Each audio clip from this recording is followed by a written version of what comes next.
Yom Beis Parshas Mishpatim. The following is brought to you by Yehuda Shane, the administrator of Kashrus Anytime, which is the division of the Kosher Consumers Union, a 501c3 organization. The topic will be Infestation Update.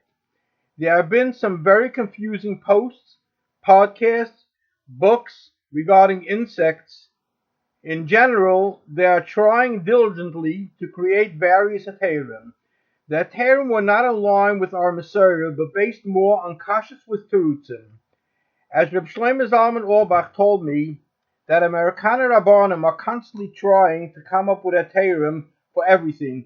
Therefore, they'll ask me some hypothetical question, and from that answer, they'll build a heter for a different situation. So Reb Auerbach always tries to figure out from these Amerikaner Rabbanim what are they really looking for without the hypothetical cases, but the real one, what are they really looking for?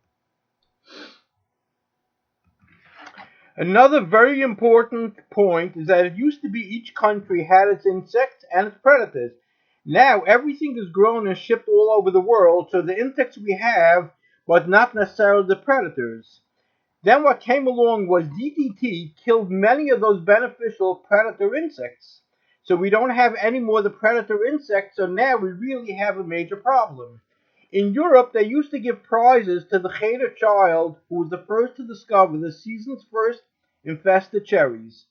The Mishnah Berurah by Hilchos Morer quotes the Chassam Sofer, who says that we must check the Morer lettuce by using people with good eyesight and Anoshim Yuchadim Misiyamim to check the lettuce.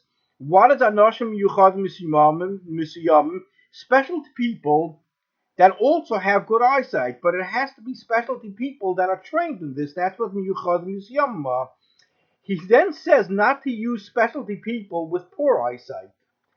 That doesn't mean that anybody with any eyesight, even though they're not trained, is qualified to check for infestation. It has to be a trained Anoshim Yuchad Misyamim, plus the second ingredient has to be good eyesight. And somebody with bad eyesight, even if he's an expert or he was an expert, still cannot continue doing training. Reb Moshe Vaya and I were both experts in infestation, but our eyesight is not what it used to be. So we let other experts do the checking at this point. My diamond grading experience has helped me very much in grasping the Bedikas Talam. With a 10-power loop, which is the standard in the diamond and precious stones industry, it is not utilized to see something that one can't see with the naked eye. Rather, it's used to clarify somewhat that which the normal eye can see. That Moshe Vaya, the undisputed world expert in infestation, realized that it's impractical to attempt to train every homemaker or individual in the expertise of Bedikas Talam. Therefore, he teaches in the Israeli schools the methods of cleaning fruits and vegetables prior to consumption, not how to check them. In the United States, we don't think it would work, as people in general are not used to this cleaning and everything else. They just open the package, dump it out, and eat it. So that's why they have to buy their pre-checked produce only from reliable hashgachas, such as Reb Moshe Vaya, Reb David Goldstein, Reb Ari Green. Some of the others that you'll find on some of the packages are actually, or they say they know Bedikas Talam, are the wannabes, the politically correct, the excellent orators, but no clue in real-life inspection of infestation and everything in between. Let's address the produce advertised in big letters, greenhouse-grown leafy vegetables. Greenhouse-grown does indeed have insects per se, but they're controllable. Doesn't mean that there's no insects there just because it's greenhouse-grown. The facts just don't prove it. The facts show that there is infestation. It also depends what percentage of product is being checked. Many of these pre-checked greenhouse-grown places do not check enough of a percentage that would give a level of reliability and comfort that all of it is to be considered insect-free. Some of the pre-checked, including greenhouse-grown hashgachas, refuse to divulge what percentage is being checked. So it's actually playing Russian roulette at best, so we really wouldn't want to rely on them. Now let's move on to triple washed leafy vegetables. First, there would be no reason to triple wash clean vegetables. Mind you, the water used for washing is recirculated, so the infested water goes around like a merry-go-round. The interesting thing is, if we happen to have a load that happens to be clean and we triple wash it with the recirculated infested water, now it becomes uninfested even though it started out as a clean patch. So triple washed is still an infested product. For some unexplained reason, the Andy Boy brand of romaine lettuce is very often heavily infested, even though it's just the hearts of romaine. But that's what the facts are. Reb Elyashiv, Reb Shlomo Zalman Auerbach, and Reb Wosner all observed insects the size of a third of a millimeter and said it's visible and identifiable. So that is the shear is a third of a millimeter. The optometrist associations all say that a person with normal eyesight can identify an object a third of a millimeter. Rav Wosner said that the Ramah in Hilchas Nicker says the following: These things, on your Nicker, these things cannot be learned from Sforim only from an expert. Said Rav Wosner that applies to everything in kashrus. The expert decides on the fact: is it visible? Is it miyad hamotzi, etc., etc. The Rav then takes the expert's information and conclusions and applies the relevant halachas. It's not for the Rav to become or play expert. That is the word that Rav Wosner told me. So basically, we have the mumchim around that tell you there is infestation, there isn't, it's in Yitamotzi, it's Nirilainayim, etc., etc. And the Rav only comes then and applies the halacha that because of that you can't use it, or you have to do this, or you have to do a Maisa, etc., etc. We must only follow the Masorah as we see in the Mishnah in Idias, Mishnah Gimel.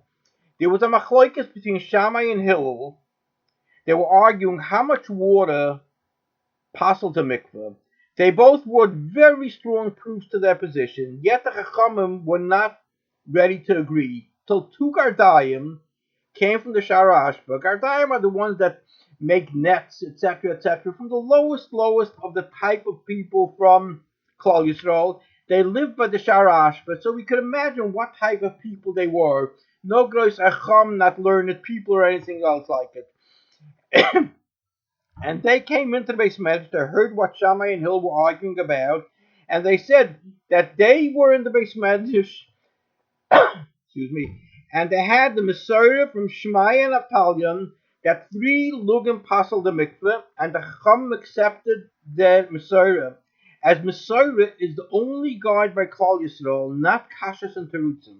Masorah is the only thing that guides us, as the Chibina Rav said. Mitchalashidas Torah, you don't make halachas.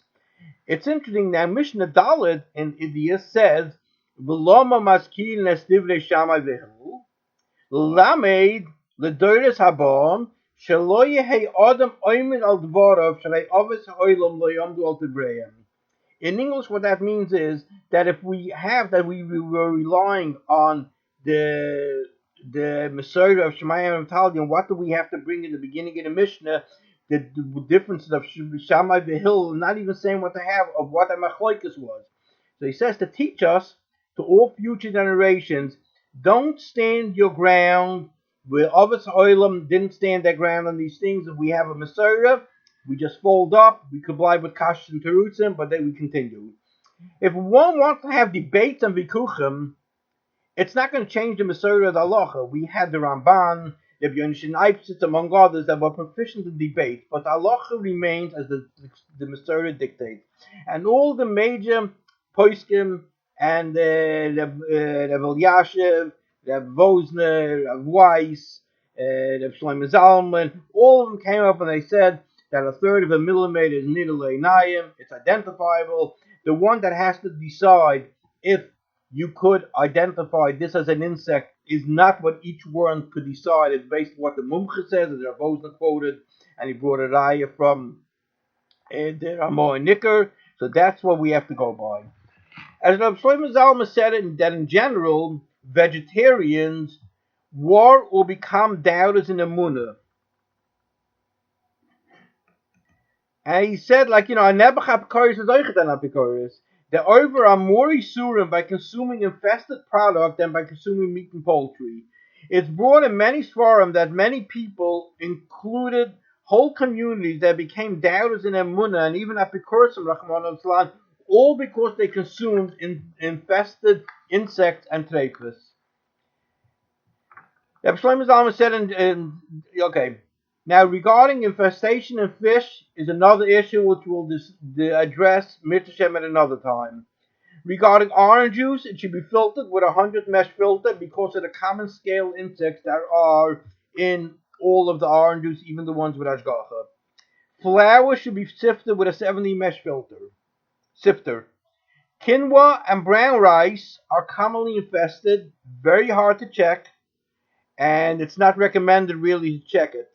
Use white rice and skip the quinoa. Quinoa is considered to be kitnius for Pesach, according to the Ada, according to Reb Shlomo Miller, Rabbi Belsky, and many, many, many others.